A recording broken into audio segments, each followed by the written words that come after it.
ఉదాహరణకు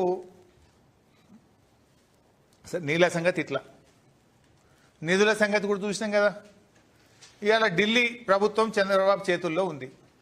మీ పలుకుబడిని ఉపయోగించి మొన్న బడ్జెట్లో పైసలు తెచ్చుకున్నారు కదా.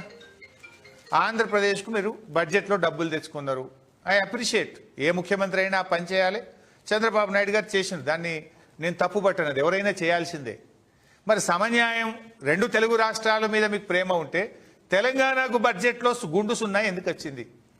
రేవంత్ రెడ్డికి చేతగాకపోయి ఇక్కడ గెలిచిన 8 ఎంపీలు అడగకపోయి, మా 2 కేంద్ర మంత్రులు తెలంగాణలో ఉంటే వీళ్ళ గొంతు మూగబాయ్. మరి సమన్యాయం అన్న బాబు గారు కూడా ఎందుకు మాట్లాడలేదని నేను అడుగుతున్నా. ఆంధ్రప్రదేశ్కు అమరావతికి నిధులు తెచ్చుకున్నారు కదా. సమన్యాయమే నిజమైతే, 2 కళ్ళే నిజమైతే అమరావతితో పాటు హైదరాబాద్కు కూడా నిధులు కేంద్ర బడ్జెట్లో రావాలి కదా. రాలేదంటే మీది 2 కళ్ళు కాదు, ఒకటే కన్ను ఆంధ్రప్రదేశ్ దిక్కే చూస్తుండ్రు. మీ 2 కళ్ళు ఆంధ్రప్రదేశ్ దిక్కే చూస్తున్నాయి. మరి ఇంకో మాట అడుగుతున్నా, మీరు వైజాగ్ ఉక్కు ఫ్యాక్టరీని ప్రైవేటీకరణ చేయకుండా ఆపారు. ఇన్ఫ్యాక్ట్ బీఆర్ఎస్ పార్టీ కేసీఆర్ గారు కూడా విశాఖ ఉక్కును ప్రైవేట్ పరం చేయొద్దు అని, మా రాష్ట్రంలో లేకపోయినా విశాఖ ఉక్కుకు ఆందోళనకు మేము మద్దతు తెలిపాం. దాని ప్రైవేటీకరణ చేయొద్దని మేము కూడా మాట్లాడాం, ఆ కార్మికులకు మద్దతు పలికాం. సరే, మొన్న మీరు ఢిల్లీలో బీజేపీతో ఉన్న పలుకుబడిని ఉపయోగించుకొని విశాఖ ఉక్కును ప్రైవేట్ పరం చేయకుండా కేంద్రం నుంచి ప్రత్యేక ప్యాకేజీ తెచ్చుకున్నారు. సంతోషం, వి అప్రిషియేట్. అది ఏ ముఖ్యమంత్రి అయినా చేయాలి.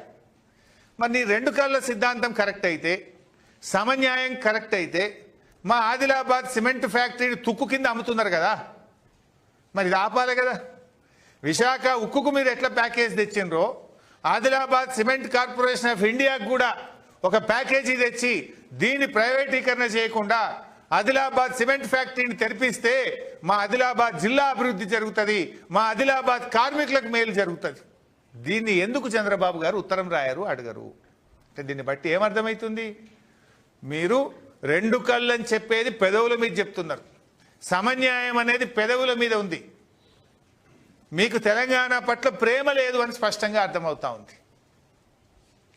నిజంగా మీరు రాయండి. ఇప్పుడు ఢిల్లీలో బీజేపీ ప్రభుత్వం మీ చేతుల్లో ఉన్నది. మీరు దించేస్తే కేంద్ర ప్రభుత్వం పడిపోతుంది, మీరు పక్కకు జరిగితే. Cement factory Hyderabad, Adilabad cement factory private పరం చేయొద్దు, విశాఖపట్నంకి ఇచ్చినట్టు దానికి కూడా ప్యాకేజ్ ఇవ్వాలని అడగండి, డిమాండ్ చేయండి. పోలవరంకు జాతీయ హోదా ఇచ్చినట్టు పాలమూరు ఎత్తిపోతుంది.